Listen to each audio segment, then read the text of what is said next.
Hindi naman po ako papayag ng ganyan, sir. Kahit pa umuusbong na ang galit sa sistema ni Yana, pinilit niya pa rin maging profesional. Wala na ako magagawa doon, Head Officer Legaspi. Ito na ang final decision ng mga nasa taas. Kung gusto mong tumanggi, pwede mo namang isurrender ang baril at lisensya mo. Napanguso ang dalaga. Talagang hindi magiging effective ang mga sinasabi niyang katwiran dito. Fine, 3 months lang to ah. Wala na siyang magawa. Pero ang totoo, isinusumpa niya ang kanilang commander. Ito naman kasi talaga ang nag-push para bigyan siya ng punishment. Kung wala ka na ibang sasabihin, makakaalis ka na. Palihim na napairap ang dalaga. Kundi lang guilty ang kasamahan niya, hindi niya ito tatanggapin. Sumaludo siya sa kanyang chief bago tumalikod at tuluyang lumabas ng opisina nito. Nang tuluyang makalabas, bumungad sa kanya ang mga tao na under niya. Mukhang nakikinig ang mga ito. Head, mabilis na pinutol niya na ang balak sabihin ng pinakabata sa mga trainee niya. Oops, ayokong makarinig ng sorry dito. Bumalik na kayo sa field at mag-training. Aalis na ako. Pinatatag niya ang boses sa harap ng mga tao niya. Sa tagal niya na sa serbisyo, ito ang kauna-unahang mapaparusahan siya sa kasalanang hindi naman sinasadya ng tauhan niya. Nagkamali na sinamahan at team ang mga tao niya. Kaya naman nagkaroon ng shortage at na-delay ang operation. Wala kasi ang dalaga sa misyon dahil may mas mahalaga siyang ginagawa. Kaya naman hindi niya nasubaybayan ang mga tao niya. Pero dahil nga siya ang head ng mga ito, siya ang mapaparusahan. Maraming salamat, Head. Luminya ang mga ito bago sumaludo sa kanya. Tumangulang siya bago kunin ang bag na hawak ng isa sa mga tao niya. See you in 3 months, boys. Be good. Huwag niyo nang dagdagan ang sakit nila sa ulo. Matikas na tumayo ang mga ito. Bago sabay-sabay na nagsalita. Copy, Head! Napabuntong hininga si Yana habang tinitignan ng mataas na gate. Ang pinakabahay sa may kalayuan na gate, nakita niyang napakaganda nito. Pero malapit na itong maging haunted house. Grabe naman ang bahay ni Commander. Parang pang horror movie. Aniya, bago pa tuluyang itulak ang gate para mabuksan. Nagpakawala siya ng buntong hininga nang marinig ang nakakangilong ingay ng gate na gawa sa bakal. Napangiwi pa siya pagkatapos. Tuluyan na nga siyang pumasok sa loob nun at naglakad hanggang sa harap ng pinto ng may kalakihang bahay. You're here. Mabilis na napalingon ng dalaga dahil sa biglang boses na nagsalita mula sa likod niya. Hindi man lang niya naramdaman ang presensya nito. Sa bagay, he will not be a commander for no reason. Agad siyang sumaludo dito at tumayo ng tuwid. Head Officer Legaspi, reporting, sir. Aniya. Hindi naman niya talaga may pagkakaila. Ang masungit kasi nilang commander, totoo naman na may itsura. Hindi lang simpleng itsura kundi bongga, as in guwapo. Ang uniforme nga na suot nito, halos pumutok na dahil fit na fit yun.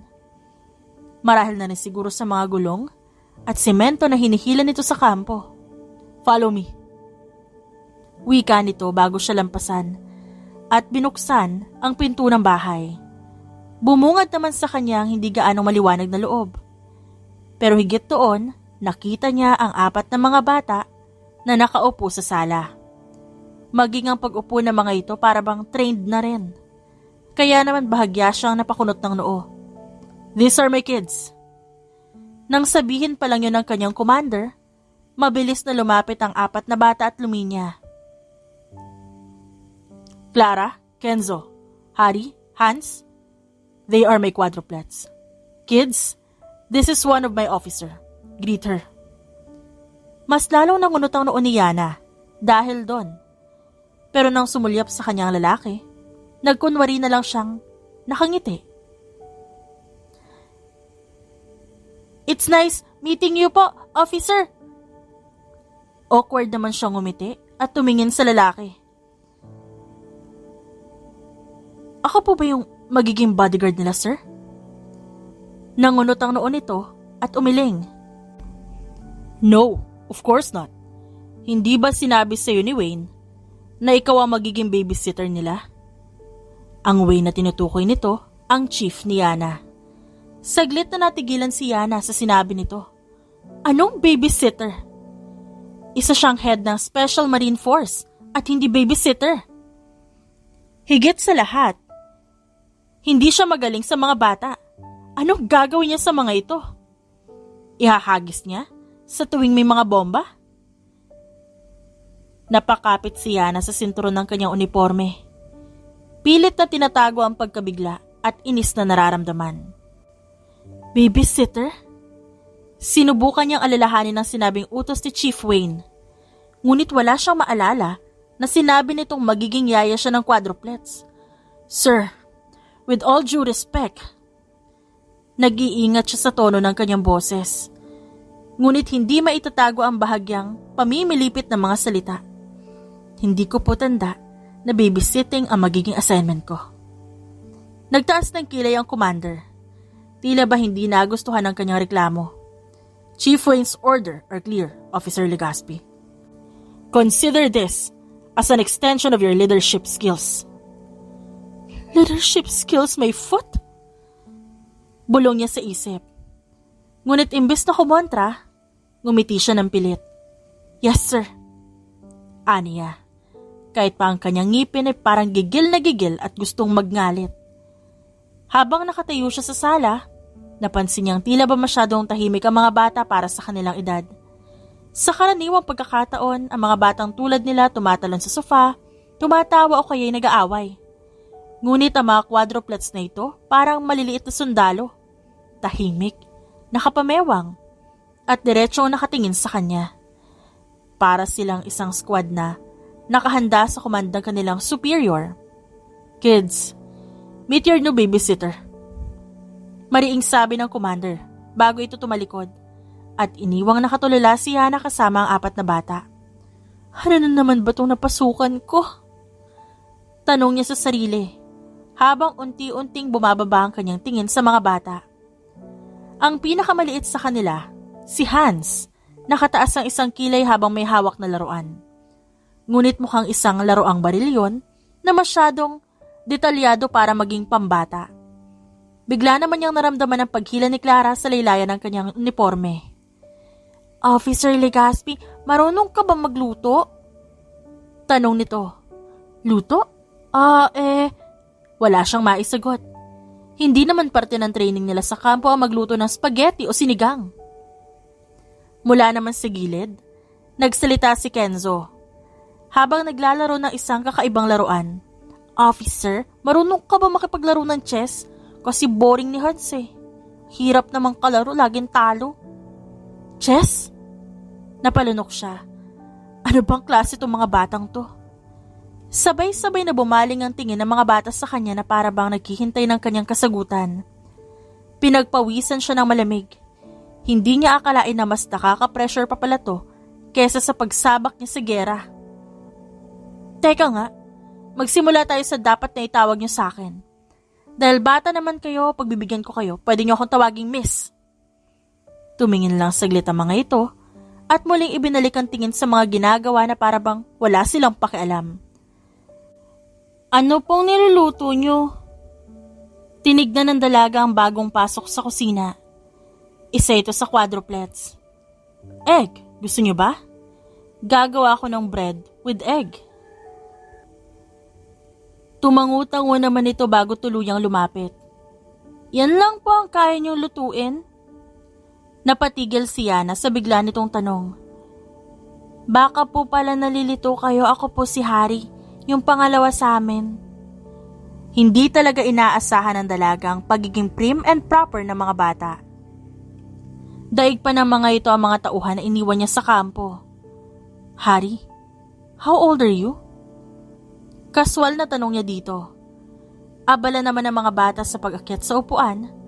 Tutulungan niya pa sana ang mga ito kaso nakaupo na agad ang mga bata. 8 years old po. Nangalumbaba siya sa harap nito nang patay niya ang stove at tinitigan niya ang mga bata. Hindi niya maiwasang mapansin kung gaano ito kahawig ng kanilang masungit na commander. Ang parehong matalas na mga mata, matangos na ilong, at seryosong ekspresyon. Parang clone ng commander na ginawang maliit na bersyon. So, Miss Yana, sa tingin niyo po ba kaya niyo kaming alagaan? Tanong ni Harry, habang diretso ang tingin sa kanya, halos mahulog ang dalaga sa kinauupuan niya. Hindi niya inakala na ang isang 8 taong gulang na bata magtatanong ng ganitong klaseng tanong na parabang nasa job interview siya. Syempre naman, kaya ko. Hindi naman ako magiging head officer ng Marine Force kung hindi ko kaya ang ganitong challenge. Sagot niya, habang pilit iniipon ang natitira niyang dignidad. Pero sa loob-loob niya, gusto niyang mapatili ng challenge. Umiling si Harry, tila hindi kumbinsido. Sige po, titignan natin. Anito, habang tinutuwid ang kanyang likod at nagmukhang mas formal kesa sa mga superior ni Yana. Pwede po ba humingi ng tubig? Water? Of course. Mabilis siyang kumuha ng baso. Ngunit nang abutin niya ang tubig mula sa gripo, napansin niya nagtaas ng kilay si Harry. Dapat po, room temperature, hindi malamig. Sabi nito. Napanganga si Yana. Pero imbes na magkomento, tumalikod na lang siya para kunin ang tubig mula sa isang pitsil. Nang iabot niya ito sa bata, kinuha nito ang baso gamit ang parehong kamay. Umiinom ng maingat na parabang nasa isang fine dining restaurant. Okay ka lang ba, Harry? Tanong ni Yana, na hindi napigilan ng sarili. Umiling naman ang bata. Commander po ang tawag sa akin ni Kuya Kenzo kapag di niya ako gusto kausap. Pero, Harry na lang po kung gusto niyo. What in the world? Napahawak siya sa kanyang noo. Parang hindi talaga ito mga regular na bata. Bawat kilos, parang laging may layunin. Parang laging may sinusunod na disiplina. Harry? Malumanay niyang sambit habang sinusubukan niyang basahin ang bata. Mukhang masyado kang seryoso para sa edad mo. Nag-enjoy ka ba sa buhay mo? Napaisip naman ito at tila ba dumaan muna ang ilang segundo bago sumagot. Wala po sa diksyonary ng daddy namin ng enjoy, kaya po siguro hindi kami sure kung ano yun. Biglang nanikip ang dibdib niya. Grabe naman to si Commander, pati mga anak pinamana ang kasungitan. Bago pa niya masabi ang naiisip, narinig niyang tumawa si Clara mula sa likuran. Miss Yana, huwag ka magpabiktima kay Harry. Siya ang pinakaseryoso sa aming 4. Napalingon siya at nakita si Clara na may dalang basket ng mga gulay na parang galing ito sa maliit na garden sa likod. Pwede ka pong gumawa ng mas masarap na pagkain kaysa sa bread with egg? Boring po kasi yun eh. Napanganga na naman si Yana. Mukhang hindi lang pala si Harry ang magpapahirap sa kanya. Habang nakatitig ang dalaga sa batang babae, pilit niyang hinahabol ang kanyang composure. Ang mga quadruplets na ito, parang maliit na bersyon ng military elite. Bawat isa may sariling specialty na parang bahagi ng isang misyon. Okay, anong gusto niyong kainin? Bibigyan ko kayo ng chance na mag-request. Nagtama ang mga tingin ng magkakapatid. Tila nagkakaroon ng tahimik na diskusyon gamit ang kanilang mga mata. Parang isang secret code ang ginagawa nila na hindi ma-decipher ni Yana. Sa wakas nagsalita si Kenzo mula sa gilid ng kusina. Spaghetti carbonara. Sabi nito na wala man ng pag-aalinlangan. Spaghetti carbonara? Parang narinig niya na ang tunog ng bomba na sumabog sa utak niya. Teka, baka gusto niyo na mas simple? Like, hotdog. Miss Yana, sabi ni Daddy, ang simple food hindi pwedeng gawing excuse. Singit naman ni Hans na kanina pa nakaupo sa mesa at pinaglalaroan ng tinidor. Napakamot ng ulo ang babae. Hindi talaga niya alam kung anong klaseng training meron ng mga batang ito. Alam niyo ba na sa kampo namin kinakain lang namin ay canned goods lang. Survival food. Gusto niyo ba matutunan yon? No, thank you. Sabay-sabay na sagot ng mga ito na para bang nag-rehearse. Nagkibit balikat na lang siya at sumuko na sa argumento. Sige na nga, carbonara it is, but don't expect this to taste like a 5-star restaurant dish, okay? Habang nagluluto si Yana, naramdaman niyang binabantayan siya ng mga bata. Nakaupo sila sa mesa na maayos sa mga postura at parang sinisiyasat ang bawat galaw niya. Paminsan-minsan nagtatanong sila ng mga bagay na hindi niya alam kung dapat niya bang sagutin o hindi. Miss Yana, ba't ka naging marine officer? Tanong ni Clara habang hinihintay na maluto ang carbonara. Napahinto siya sa paghalo ng sauce. Well, kasi napromote ako. Marami akong naging misyon na napagtagumpayan ko at gusto ko ring patunayan na kaya kong gawin ang trabaho kahit na babae ako. May boyfriend ka po ba? Sabat ni Kenzo. Muntik pa siyang mabulunan sa sarili niyang laway. Ano? Anong klaseng tanong yan? Namumula pa ang kanyang muka. Nag-usap po kasi kami kanina. Paliwanag ni Hans habang seryosong tinitiklop ang table napkin niya. Sabi namin kung may boyfriend kayo baka hindi nyo kami kayang bantayan na maayos. What in another world again? Halos mabitawan ni Yana ang sandok. Kahit may boyfriend ako, kaya ko kayong bantayan, okay? Pero wala kang boyfriend. Good. Sabi ni Harry na parang tunay na commander. Kasi po, Miss Yana, ang mission mo ay mahirap. Hindi pwedeng may distractions. Mission? Napataas ang kilay ni Yana. Natapos din sa wakas ang carbonara at dinala niya ito sa lamesa. Tahimik na kumain ang mga bata. Pero alam niyang sinusuri nila ang bawat subo. Nang matapos si Clara, tumingin ito sa kanya at ngumiti. Pwede na, Miss Yana, pero next time lagyan niyo po ng parsley. Next time? Napahinga siya ng malalim. Kinabukasan nagising si Yana sa tunog ng alarm clock na hindi naman niya sinet. Napabalikwas siya sa kama at agad tumingin sa paligid. Napansin niya na nasa isang simple guest room siya na may malinis na kama at maliit na study table. Parang hotel pero kulang sa comfort. Pagbaba niya ng hagdan, bumungad sa kanyang quadruplets na naka-line up sa sala. Lahat sila nakasuot ng matching tracksuits para naghahanda para sa isang training exercise. Hindi naman niya maiwasang mapansin kung gaano ka-synchronize ang galaw ng mga ito. Good morning, Miss Yana! Sabay-sabay nilang bati. Halos walang mali sa timing. Good morning din. Anong ginagawa niyo? May field trip ba kayo o something? No, ma'am. Today is tactical day. We have a schedule to follow. Tactical day? Wait, anong tactical day? Bata pa kayo. Hindi niyo kailangan ng tactics. Ngumiti si Kenzo ng bahagya. Ang unang pagkakataon na nakita niya na ngumiti ang isa sa mga ito. Miss Yana, palagi naman po namin tong ginagawa. Wow, hindi talaga halata, Kenzo ah. Aniya sa isip at napairap. Bago pa siya magtanong, dumating ang kanilang commander. Suot ang formal niyang uniforme na mukhang lalo pa nagpadagdag sa kanyang intimidating aura. Legaspi. Tawag nito, gamit ang malamig na boses. The quadruplets have regular trainings tuwing Sabado. Ikaw ang in charge ngayon. Training? Halos mapasigaw si Yana sa pagkagulat. Sir! With all due respect, mga bata pa sila. Exactly. They need to be prepared. Start them with the basics. Nakatitig lang ang dalaga at tila hindi makapaniwala.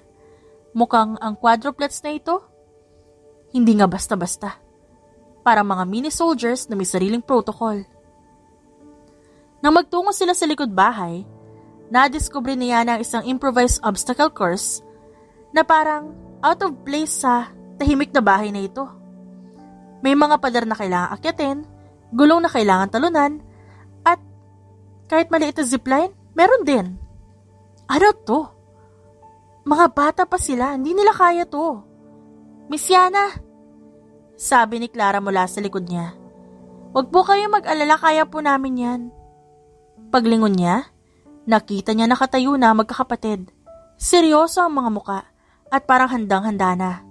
Sa tabi nila ay si Hans na nakatingala pa sa kanya, hawak ang isang stopwatch. Ready when you are, ma'am.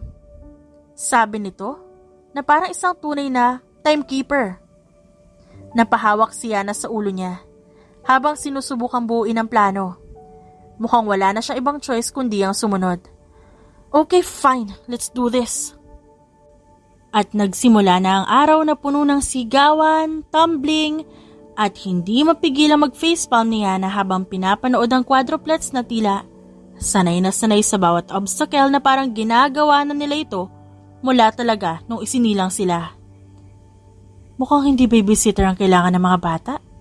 Mukhang isang opisyal sa Marine Organization. Teka! Pinigilan ni Yana ang batang parang maliliit na sundalong nakahanay pa rin ng maayos. Pwede ba? Sumasakit na ang ulo ko sa inyo. Can you guys loosen up? Ang babata nyo pa. Okay, fine. Commander nga ang daddy nyo. Pero hindi ibig sabihin nun, ganon din dapat kayo umasta gaya niya. Sabay-sabay na umiling ang mga bata na parang hindi man lang nakikinig sa sinabi niya. Pero ang sabi po ni Dad, wala akong pakialam sa sinabi ng daddy nyo. Ako ang kasama nyo ngayon. Hindi nyo kailangan maging formal kapag ako ang kasama nyo. Ayos lang sa akin na umasta kayo bilang bata. Napabuntong hininga siya nang makita na nag-aalangan pang nagtinginan ng mga ito. Daig nyo pa ang training ko sa kampo eh. Mas isip bata pa ang mga yon. Mahinang aniya. Sandaling katahimikan ang sumunod habang nakatitig lang ang quadruplets kay Yana. Parang nagpoproseso ng kakaibang order na ngayon lang nila narinig. Umasta bilang bata? Ano ibig niyang sabihin, Miss Yana? Napakamot na lang siya ng batok. Ibig kong sabihin, masyado kayong stiff. Mag-relax kayo. Pwede kayong maglaro, tumakbo, magtawanan. Basta gawin niyo yung mga normal na ginagawa ng mga bata. Nagkatinginan ulit ang magkakapatid. And this time, may konting curiosity sa kanilang mga mata. Sa wakas, si Hans ang una nagsalita. So, ibig niya pong sabihin pwede kaming gumawa ng kalokohan? Halos masamid siya sa sariling laway. Hindi kalokohan ang ibig kong sabihin. Ang ibig kong sabihin, mag-enjoy kayo sa pagiging bata nyo. Parang nagliwanag ang mukha ni Kenzo. Pwede kami hindi mag-training ngayon? Oo, wala mo ng training. Nakangiting sagot ni Yana. Sabay taas ng kamay na parang nagpapahinto sa isang misyon. Break time tayo. O sige na, tumakbo kayo, gumawa ng kahit anong gusto nyo. Basta walang masisira, walang magugulpe. Unti-unting nagkaroon ng ngiti sa mga labi ni Clara. At yon ang unang pagkakataon na nakita ni Yana ang isang genuine na ekspresyon mula sa bata. Pwede po kami maglaro ng tagu-taguan? Tanong nito, na medyo may excitement sa boses. Of course! Sagot niya, na ngayon medyo nakahinga na ng maluwag, nang makita niya ang mukhang nasusubukan niyang basagin ng disiplina sa pader ng mga bata. Biglang tumayo si Harry, ang pinakaseryoso sa apat. Pero dapat may rules. Sabi nito na parang bumabalik na naman sa pagiging mini commander. Harry, wala tayong rules ngayon. Gusto ko kayo makita nag-enjoy nang walang iniintinding utos. Kaya sige na, umpisahan niyo na. Sa loob lamang ng ilang minuto, nagkalat na sa likod bahay ang quadruplets. Tumatakbo sa iba't ibang direksyon habang naghahanap ng matataguan. Si Yana naman, nagkukubli sa ilalim ng isang puno. Nanonood habang unti-unting natatanggal ang kanilang pagiging prim and proper. 1, 2, 3, ready or not, here I come! Sigaw ni Clara, na tila ba nakalimutan na ang lahat ng disiplina at formalities habang hinahabol ang mga kapatid niya. Habang pinapanood ng mga bata, hindi mapigilan niyang mapangiti. Ito ang normal. Ito ang dapat na nararanasan ng mga ito.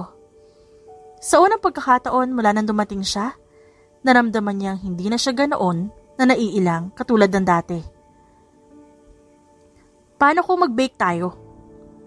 Tanong ng dalaga habang nakatingin sa mga ingredients sa ibabaw ng aparador. Nang makita ang abala ang quadruplets sa mga simpleng laro sa sala. Gusto niyo bang mag-bake ng cookies? Baking po? Ano po yun? Taas kilay na tanong ni Clara na medyo naguguluhan. Hindi pa ba nagbe-bake ang daddy nyo? It's a fun activity too. Kailangan nyo na ng konting diskarte. Paano po namin gagawin yun? Tanong naman ni Harry. Madali lang. Kailangan natin ng butter, sugar, flour, at chocolate. And chocolate chips. Sabay-sabay tayo maghalo, mag-roll ng dough, at saka ilalagay natin sa oven. Habang nagsisimula silang gumawa ng cookies, nilalaro nila ang dough na ginagawa nila. Si Clara ang unang kumukuha ng chocolate chips at inilalagay sa mangkok nang may kakitan. Pasimple pa ito nangunguha ng pagkain, tas ngingiti kapag nahuhuli. Pero syempre, hindi naman gaanong napapansin ni Yana na nagtatago si Kenzo sa likod ng counter na may hawak na malaking kutsara ng asukal. Kenzo, hindi pa ready ang mixture! Sigaw niya, ngunit hindi niya maiwasang matawa nang makitang kumakain si Kenzo ng asukal direkta mula sa mangkok. Ay, hindi yan pwede, kailangan paghalo-halo yan bago kainin. Habang si Hans naman, todo focus sa pagiging masigasig na tumutulong. Nagsimula ng mag-mix ng mga ingredients. Gusto ko po ng maraming chocolate chips, Miss Yana. Sabi nito. At kitang-kita sa mata nito ang excitement. Napatawa naman ang babae. Habang pinagmamasdan ng 4 na bata na nagsisiksik ng chocolate chips sa bawat piraso ng dough na kanilang ginagawa.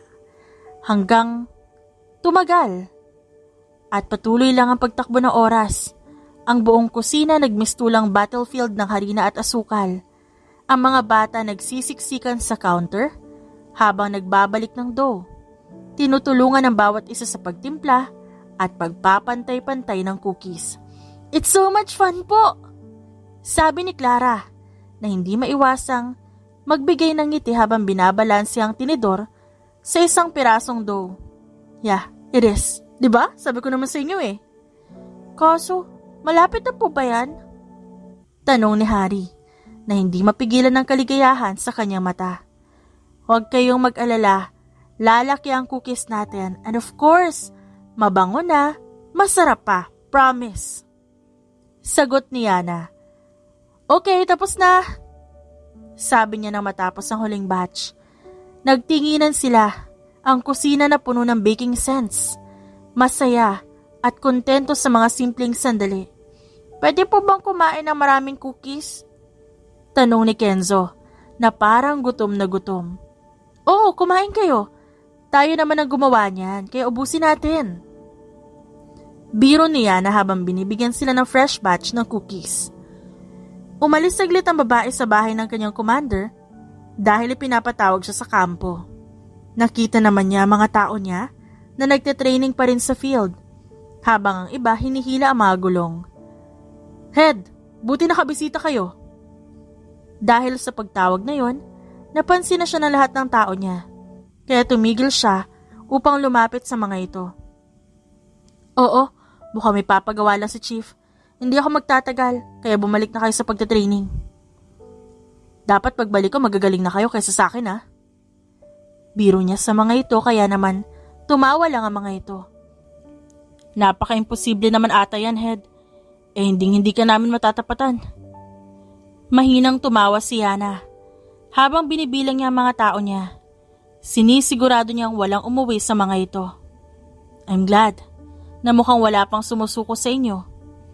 Sa ginawa niyong pagsalo sa kasalanan namin, hindi kami tatalikod at aalis. Hihintayin namin na makabalik ulit kayo sa field mission, Head Legaspi. Nang magpaalam na ang dalaga sa mga ito, nakita niya ang pagdaan ng lungkot sa mga mata ng mga ito. Pero isinantabi niya muna yon. Nang matapos ang pag-uusap nila ng kanyang chief, umalis na siya sa kampo para bumalik sa bahay.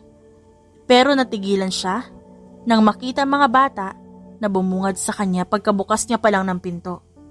Sa wakas napuno na siya, habang tinitignan ng mga bata na nakaluhod sa harap niya, habang nakataas sa mga kamay. Ano pong ginagawa niyo? Hindi niya napigilan ng inis sa kanyang tono. Nang humarap si Kevin, nakataas na ang kilay nito at nakakunot ang noo. Dinidisiplina ko ang mga anak ko. Why? Do you have any objection, Officer Legaspi? Nakita ng dalaga ang marahang dugo sa tuhod ni Clara na ngayon, mangiyak-ngiyak na kahit mukhang ngalay na nakataas pa rin ang kamay. Commander naman, umalis na ako. Gano'n na sila katagal nakaluhod dyan? 1 hour. Relax. Sanay na sila dyan. Hinila ni Yana ang lalaki palabas ng kwartong yon. Para lang hindi makita o marinig na mga ito ang sasabihin niya. Kaya sanay o hindi? Bakit kailangan mo gawin sa kanila yan? They're just kids, Kevin, for God's sake. What did you call me? I will call you whatever I want. Bata lang sila. Sir! Dapat nga naglalaro sila ngayon eh. Dapat nga may mga nagkalat na laruan dyan. Mga makalat na lamesa, banyo at kama. Kasi they're just kids. Sabihin mo nga sa akin ha? Kailan mo pa dinidisiplina ng ganyan ng mga bata? Kailan mo pa sila pinapaluhod hanggang sa puro dugo na yung tuhod nila? They were just what? 7? 8? Kailan sila nagsimula ng ganyan? 6 years old? 5?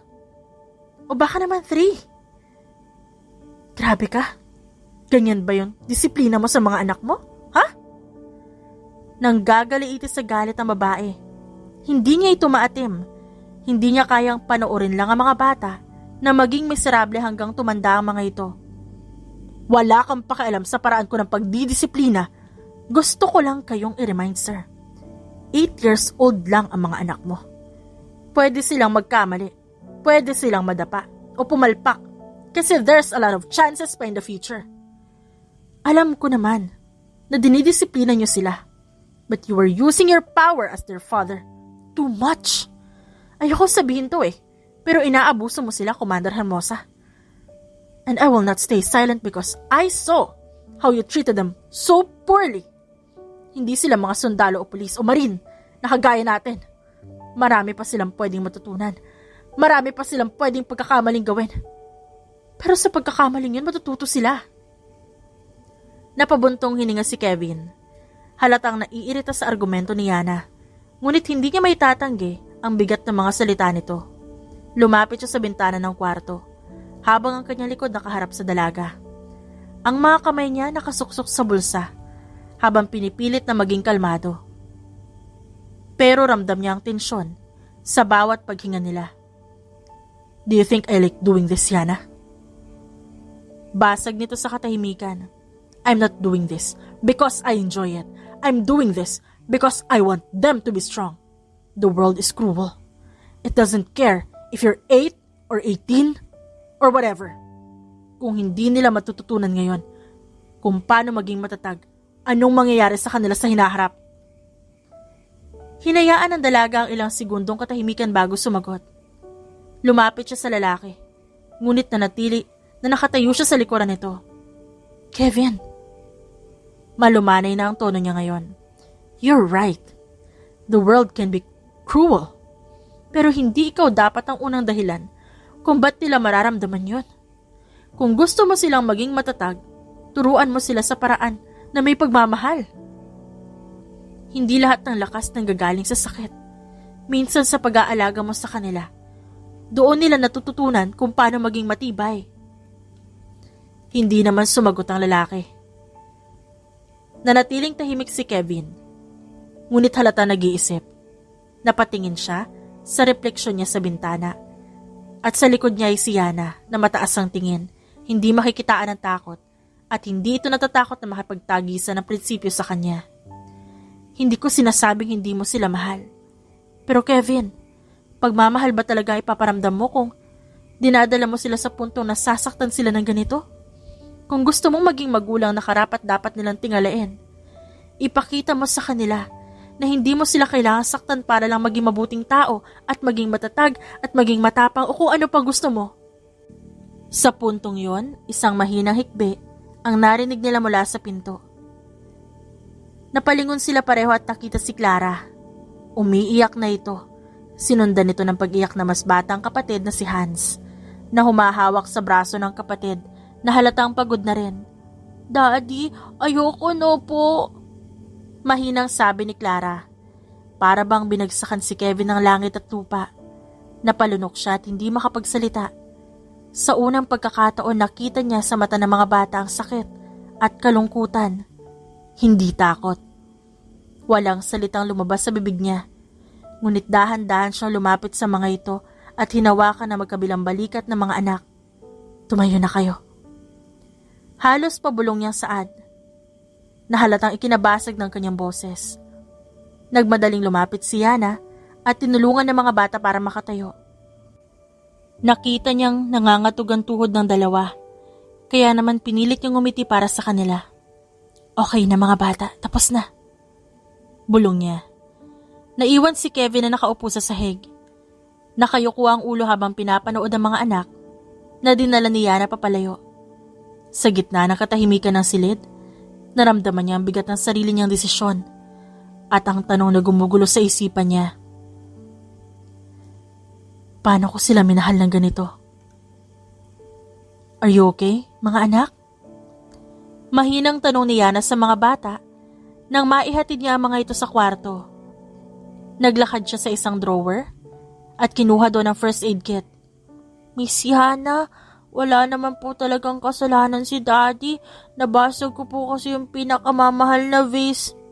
Umiling ang babae bago marahang nilapatan ng bulak ang tuhod ni Clara at Hans. Hindi nyo kailangang i-defend ang daddy nyo, alam nyo ba? Na kami mga adults nagkakamali din. Hindi naman kami mga perpektong tao. Dahil wala namang perfect. Nagkamali si Commander Hermosa at ayos lang yun.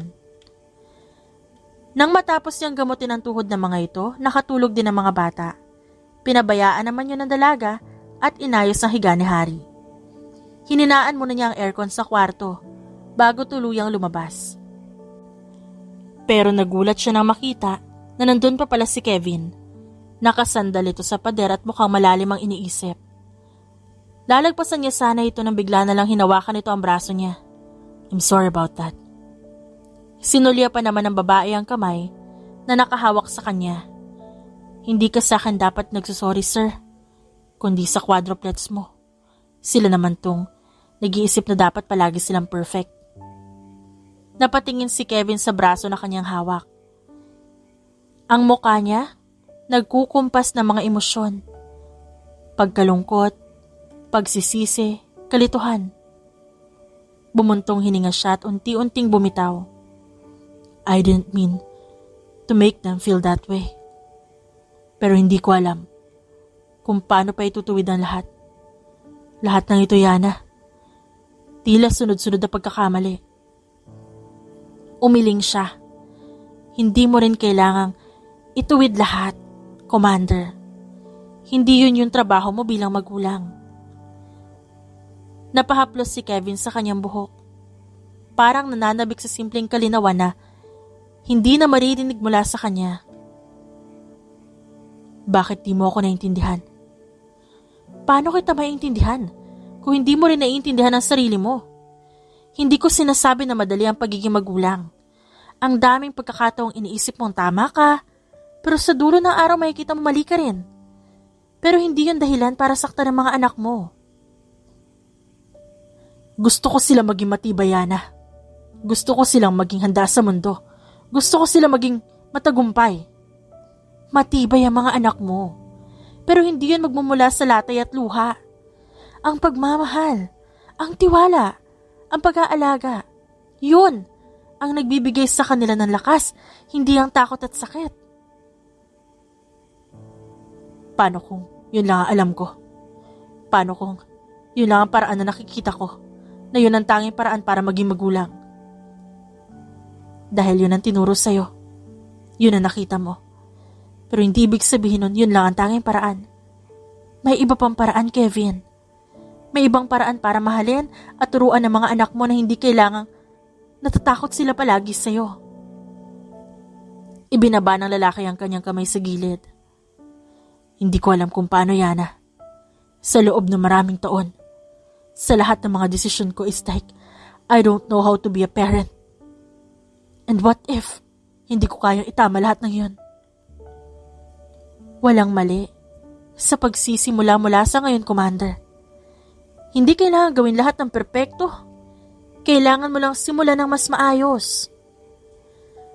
Kinabukasan nagising si Yana sa mabangong pagkain mula sa kusina.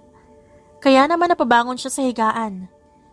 Dahil baka ang mga bata na naman yun at nagluluto na doon. Kids, sinabi ko naman, you don't have to. Napatigil ang balak niyang sabihin nang makita niyang hindi ang quadruplets ang nasa kusina, kundi si Commander Kevin Hermosa. Sir, good morning. Aniya bago sumaludo dito. Enough with the formalities. Tayo-tayo lang naman dito. Gisingin mo ng mga bata. Ihahanda ko ng almusal. Lihim na napataas ang kilay niya. Parang hindi naman ito ang Commander Hermosa na kilala niya. Imbes na magtanong, tumango na lang siya at umakyat patungo sa kwarto ng mga bata. Hey kids, wake up! Nagluto ng breakfast ang daddy niyo. Pabulong niyang saad dahil baka marinig siya ng kanyang commander at magbago na naman ang mood nito. Really? It's the first time? Excited na ani Clara bago tumakbo sa bathroom at naghilamos. Sumunod naman ang 3 batang lalaki at inayos ang kanilang sarili. Ito ang unang umaga na parang hindi robot ang quadruplets. Parang mga normal na batang excited lang ang mga ito. Ito ang gusto niya.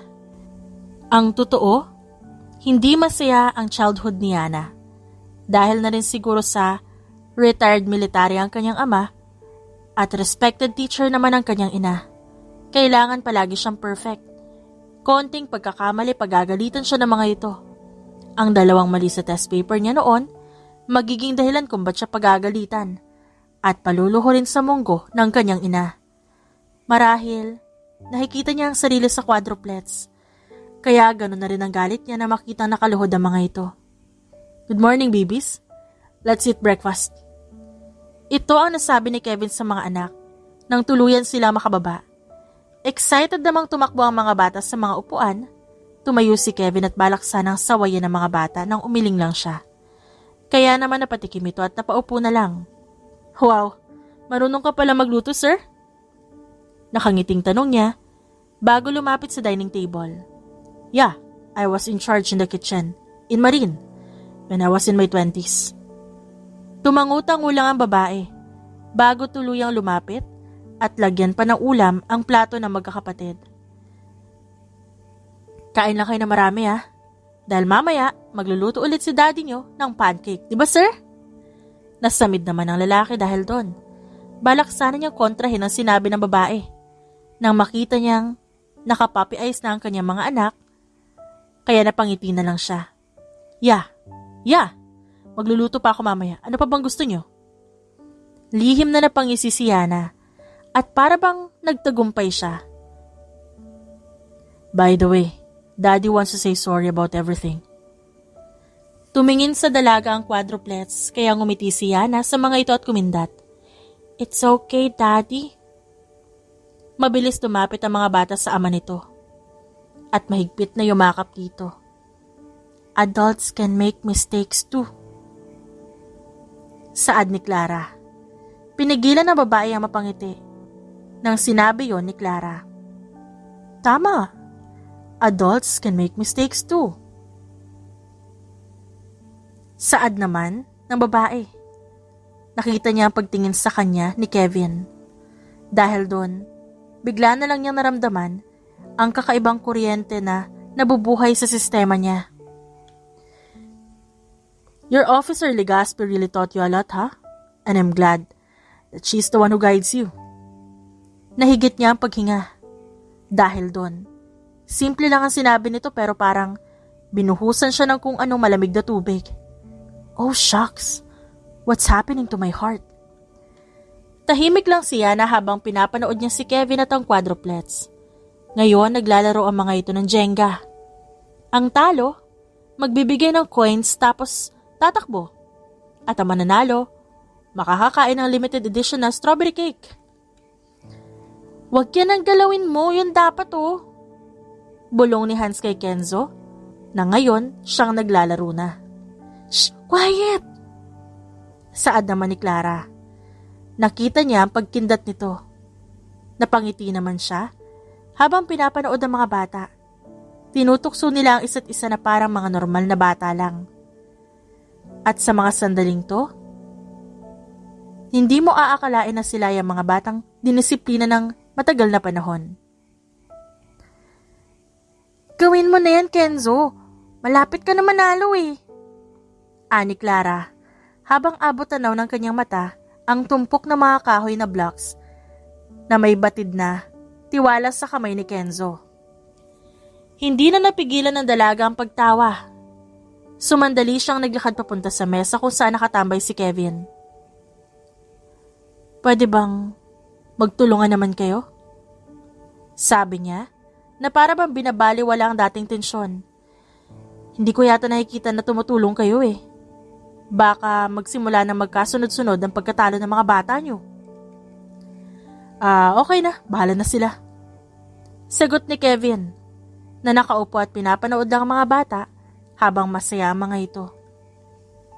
Tila ba nakikita niya na ang magkaibang version ng pamilya nito ngayon na mas maligaya at mas masigla.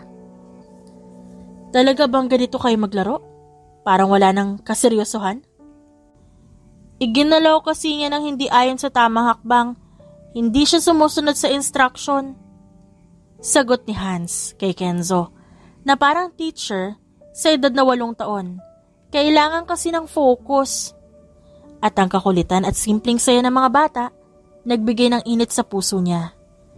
Habang tinitignan naman ni Kevin ang mga ito, hindi na siya nagmamadali para magdisiplina. At ito ang kauna-unahang pagkakataon na nakita niyang magaan ang kanyang aura. Look at them. Hindi ba nakakatuwa na ganito sila? Napansin ng lalaki ang mas maluwag niyang ekspresyon. I guess so. Sagot nito na may kasamang ngiti. Sa huling round ng laro, si Kenzo ang nanalo at naging unang makahawak ng piraso ng cake na binili nila. Tuwang-tuwa naman si Clara. Tumingin ang babae kay Kevin at sabay silang umiti sa isa't isa. Hindi ko akalain na magkakaroon tayo ng ganitong araw, Commander.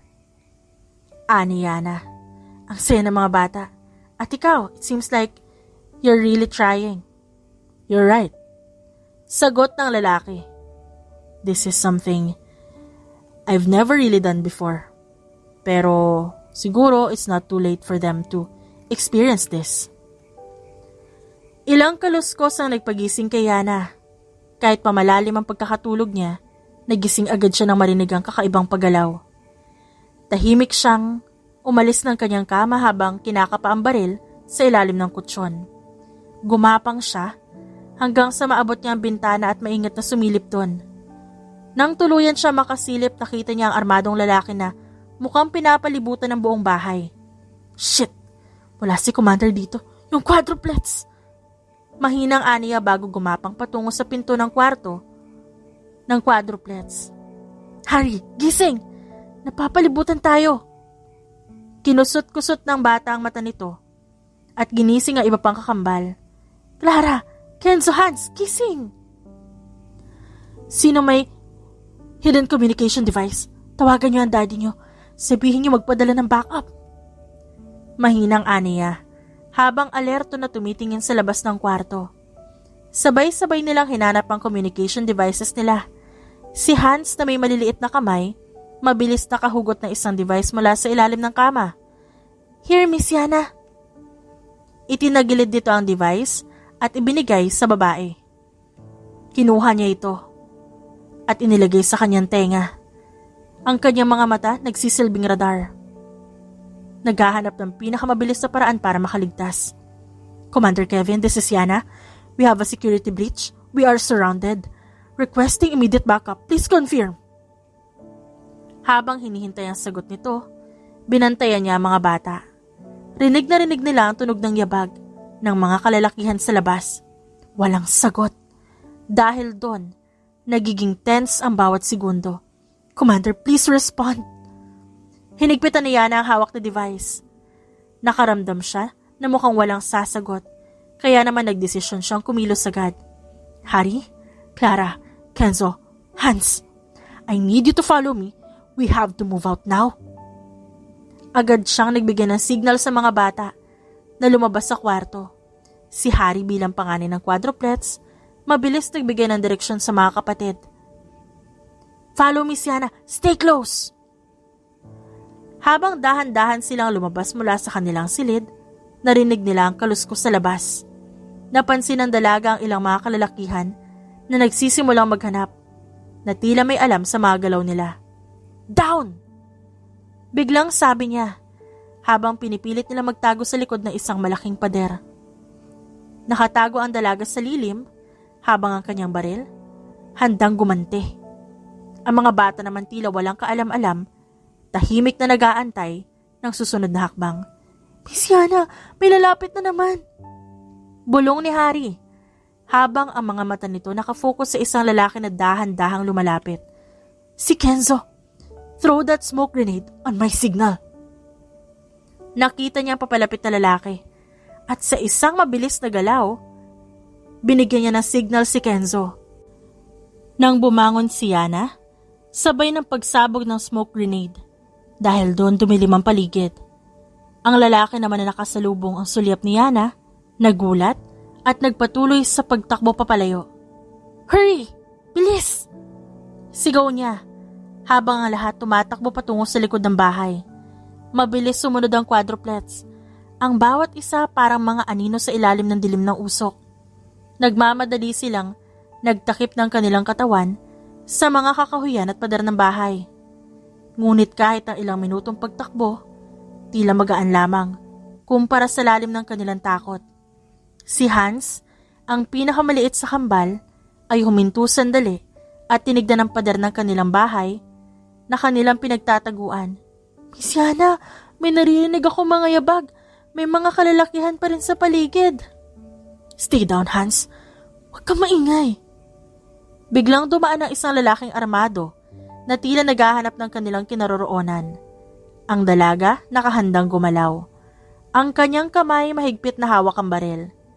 Ngunit hindi siya kumilos. Isang maling galaw, makikita sila ng mga ito. Ngunit alam niya na hindi siya pwedeng maghintay ng matagal. "Kenzo, throw another grenade." Sa utos niya, sumunod si Kenzo. Ang pagsabog ng pangalawang smoke grenade, sumabog ng malakas, na nagbigay ng pagkakataon kay Yana na mas mabilis tumakbo papunta sa isang mas ligtas na posisyon. "Move! Move!" utos ni Yana, habang mabilis silang tumatakbo. Hindi sila pwedeng magtago na matagal sa iisang lugar. Kailangan nila magpalipat-lipat. "Officer Legaspi, anong ginagawa niyo dito?" Sa sobrang haba na itinakbo nilang 5, hindi makapagsalita si Yana. Kaya naman sinenyasan niya ang mga tao niya na bigyan sila ng tubig. "Commander House is being attacked. Nagpadala kami ng message through comms, pero wala kami na-receive na response." Hinihingal na sagot niya matapos makainom ng tubig. "Wala si Commander Hermosa. Urgent siyang pinatawag sa Pacific." Nangunot ang noo ni Yana bago niya tignan ang pagod na mga quadruplets. Mukhang may insider o nagkataon lang to? Mukhang nagkataon lang, Head. Magpahinga po muna kayo sa opisina niyo.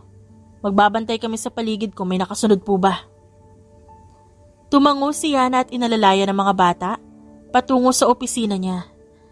Tahimik lang ang quadruplets hanggang sa makapasok sila sa loob ng opisina.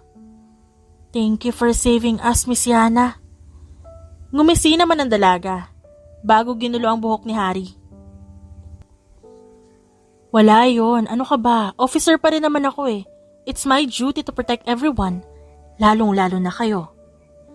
Nang malaman ni Kevin na nangyari sa mga anak niya maging sa dalaga, wala siyang inaksayang oras.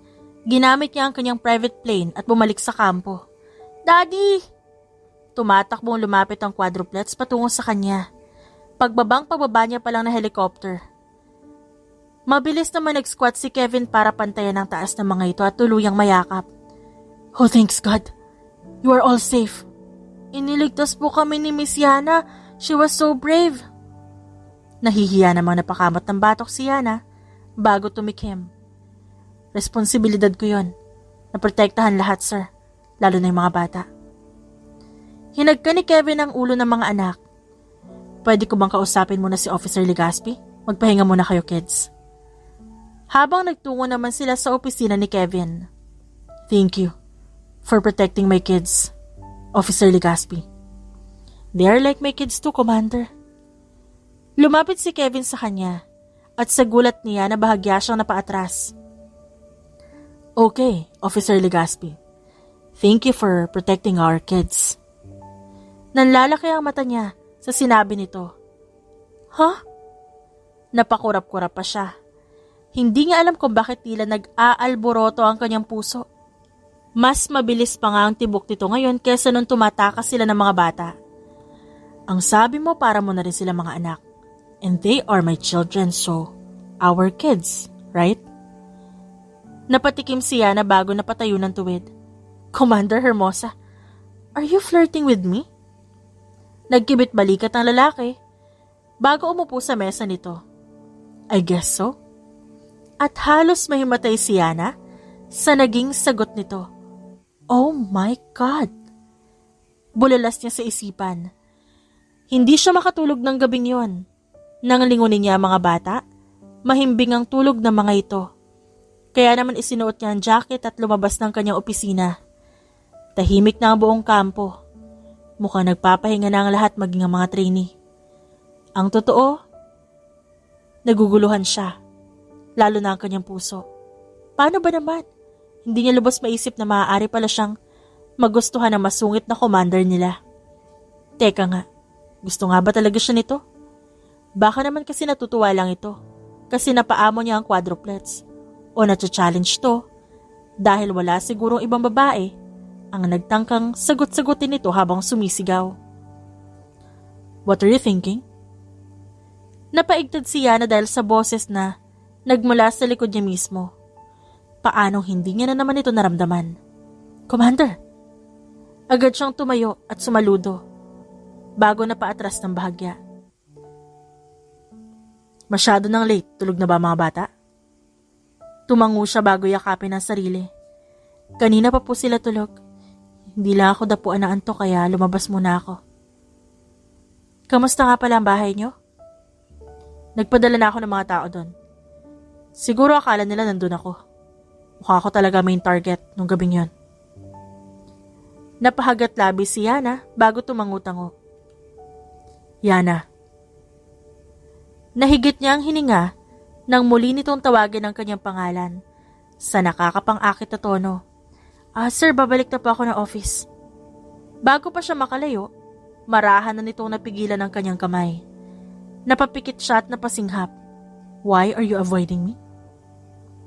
Parang may dumaang sakit sa tono nito. Iniisip ko lang po yung mga bata, sir. They might think in a wrong way kapag nakita nila tayong ganito. Gustong-gusto niyang pigilan ang sarili niya dahil baka hindi siya makatiis at yakapin lang ito na mahigpit. I've known you since I don't remember when. Pero bakit ngayon lang kita tuluyan nakita?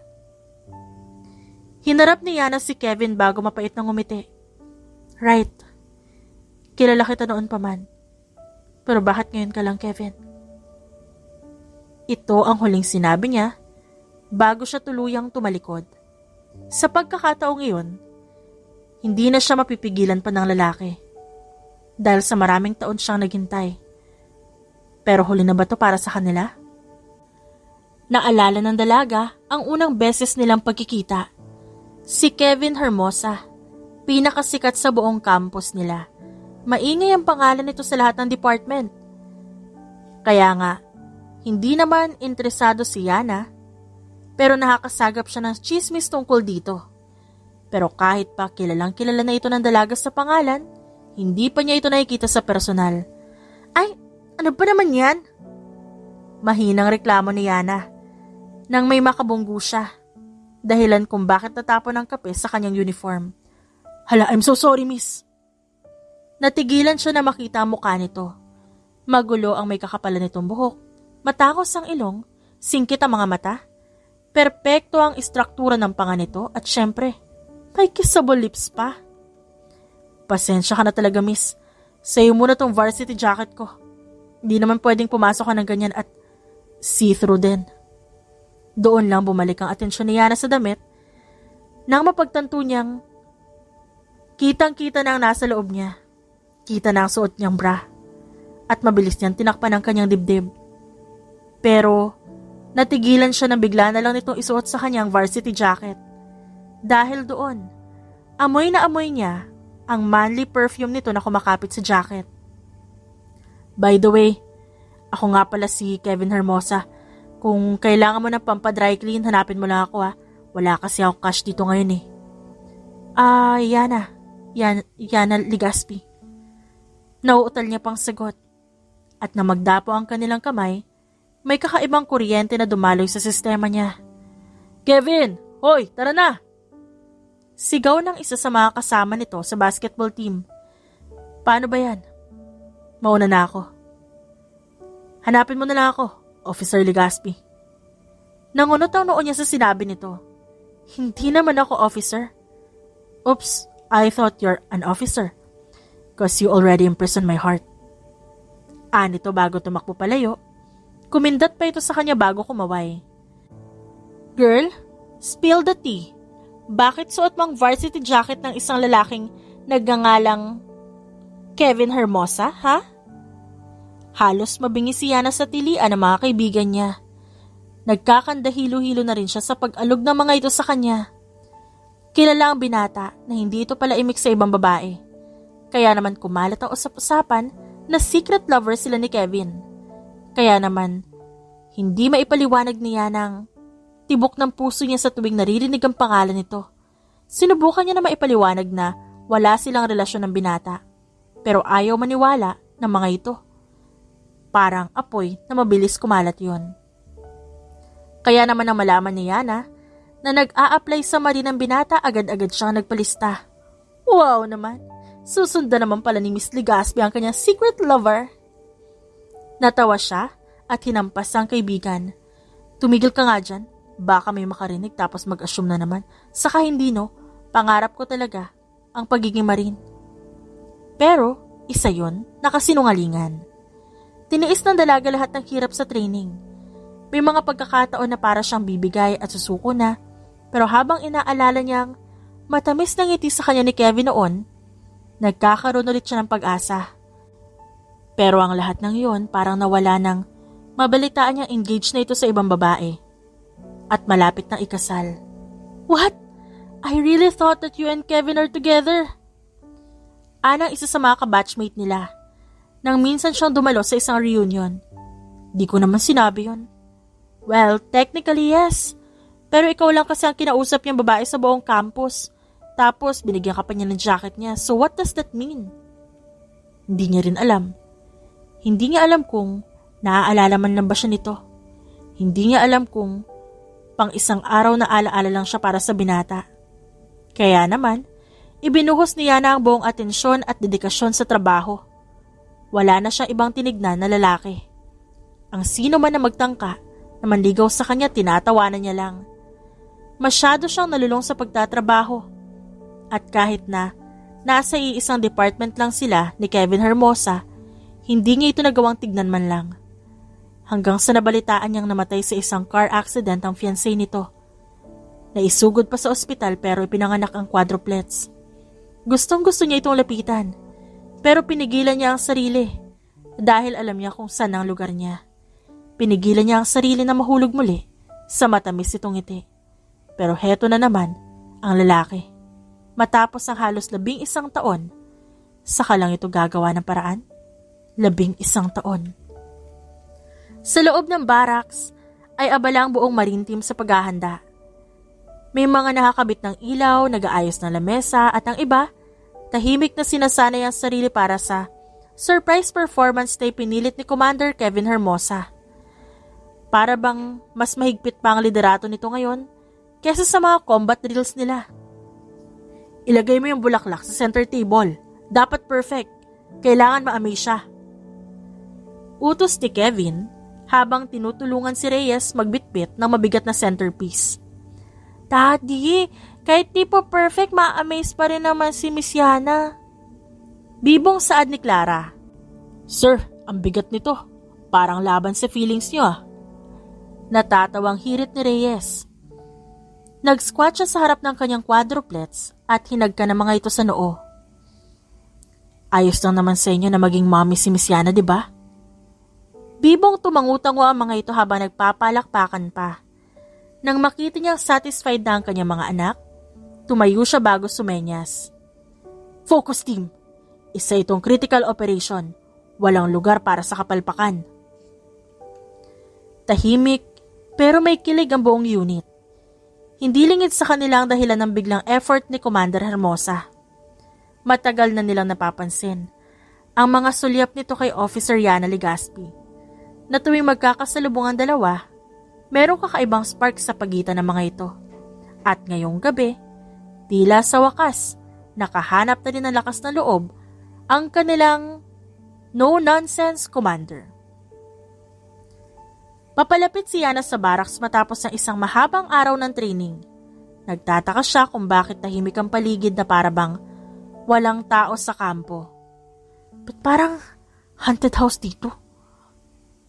Ba't parang may multo ba? Tanong niya sa sarili habang binubuksan niya ang pinto at biglang, surprise! Sa pagbukas ng ilaw, tumambad sa kanya ang buong team. Nakasuot pa ang mga ito ng formal attire. Ang iba may hawak pang plaka na may nakasulat na, Congrats, Officer Legaspi. Ha? Ano to? Promotion party? Pagtataka niya. Bago pa siya makapagsalita, nang higit pa, humakbang si Kevin sa gitna ng crowd. Hindi ito promotion party, Yana. Bungad dito na ngayon ay suot ang formal na uniforme. Pero may halong kaba sa muka. Pinanood siya ng lahat habang tumayo si Kevin sa harap ni Yana. Hawak ang isang maliit na box na may engagement ring. Yana, alam kong matagal na ang hinintay mo. Mas matagal pa ang hinintay ko para sabihing mahal kita. Alam ko nasaktan kita nun at maraming taon ang nasayang. Pero kung may pagkakataon pa, gusto kong simulan natin ulit mula ngayon. Hindi makapaniwala si Yana sa naririnig at nakikita. Bumalik lahat ng alaala mula sa unang araw ng pagkikita nila hanggang sa lahat ng pinagdaanan niya para sundan to. Kevin, pigil ang luha niya, pero ramdam niya ang bigat ng mga taong nagdaan. Di mo kailangan sagutin agad. Pero gusto ko malaman mo na hindi kita bibitawan kahit anong mangyari. Tumahimik ang paligid. Tila nag-aabang ang buong team sa magiging sagot ni Yana. Ngunit imbis na sagot, isang bagay ang ginawa niya. Hinawakan niya ang kwelyo ng uniforme ni Kevin bago hinila niya palapit. At walang pasabing hinalikan nito sa harap ng lahat. Nagtilian at nagpalakpakan ng buong marine team. Tinakpan naman ng ilan ang mga mata ng quadruplets. Sir, mukhang mission accomplished ah. Sigaw ni Reyes. Pareho namang namula ang mukha ng dalawa habang nanatili ang ngiti sa kanilang mga labi. Hindi pa huli ang lahat. Bulong ni Yana sa pagitan ng kanilang yakap. Pero ayoko maghintay pa ng 11 taon ulit. Commander Hermosa. Mahinang natawa ang lalaki bago umiling. No, because this time, magkasama nating kikilalanin ng isa't isa. Sa loob man niya ng 11 years o 200 years. Yay! Mami na natin si Miss Yana! Nagpalakpakan ng marine team sa hiyawan ng quadruplets na nagtatakbuhan palapit kay Yana at Kevin. Walang takot na niyakap ng mga bata si Yana na tila matagal nilang hindi nakita. Napatigil siya at bahagyang naiyak habang hinahaplos sa mga buhok ng mga bata. Mami, Yana, magkakasama na po tayo lagi? Tanong ng pinakamatanda sa quadruplets habang hawak ang laylayan ng uniforme niya. Tumingin ang babae kay Kevin nang ngumiti at marahang tumango. Oo naman, magkakasama tayo. Palagi. And this time, you don't have to be stiff anymore. Siguro mas disiplinado pero hindi stiff. Right, Commander? Sagot niya, sabay yakap ng mahigpit sa mga bata. Ngumiti ang lalaki bago nagkamot ng ulo. Well, ngayon ikaw na ang commander ko. Alright team, balik tayo sa trabaho bukas. Biro ni Kevin ngunit ang ngiti sa kanya mukha hindi maalis. Sir, pwede bang leave muna kayo bukas? Family day na. Sabat ni Reyes na sinundan ng tawanan ng lahat. Sa isang maliit na chapel sa gilid ng kampo, puno ng mga bulaklak at ilaw ang paligid. Naroon ang buong marine team. Nakasuot ng formal na uniforme, kasama ang 3 batang lalaki na naka-matching outfit. Sa harap ng altar, makikita si Kevin na nakangiti habang inaabangan si Yana. At sa pagbukas ng pinto, lumabas ang babae na suot ang kanyang wedding gown habang hawak ang kamay ni Clara na nagsilbing flower girl. Hindi mapigilan ng lahat na magpalakpakan sa kanilang pagpasok. Paglapit sa altar, magkahawak kamay sina Kevin at Yana habang tahimik na nakatingin sa isa't isa. Ilang taon man ang dumaan at ilang pagsubok man ang harapin. Isa lang ang sigurado. Lagi tayong magkakasama kahit saan kahit kailan. Sa halik nila bilang mag-asawa, hindi lang ang kanilang puso ang nagdiwang, kundi pati ang mga anak na quadruplets at buong team. Sa wakas nahanap na nila ang tamang panahon para sa isa't isa. Simula na ng punong-puno na pagmamahal at pag-asa. Yehey! Happy family na tayo!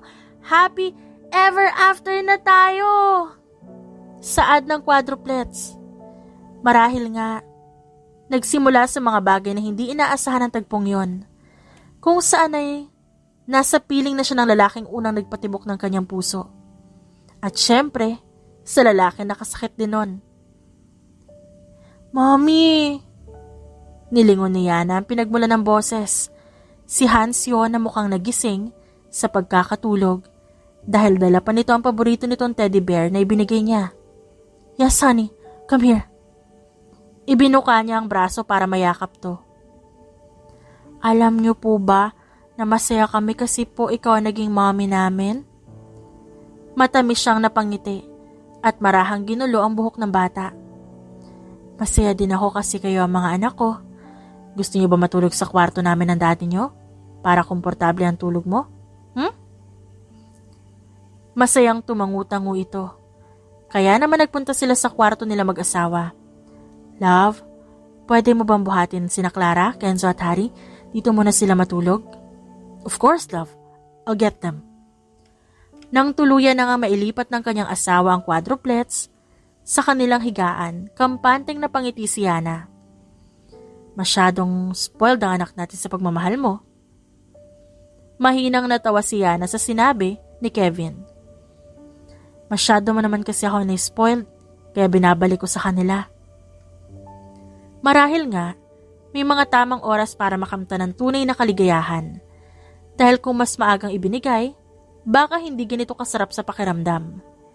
Siya, ang head ng Special Marine Force, si Officer Yana Legaspi Hermosa, at palagi niyang iibigin si Commander Kevin Hermosa, kahit ilang taon pa man ang lumipas o masayang, at higit niyang poprotektahan at aalagaan ang kanilang mga anak na quadruplets. The End.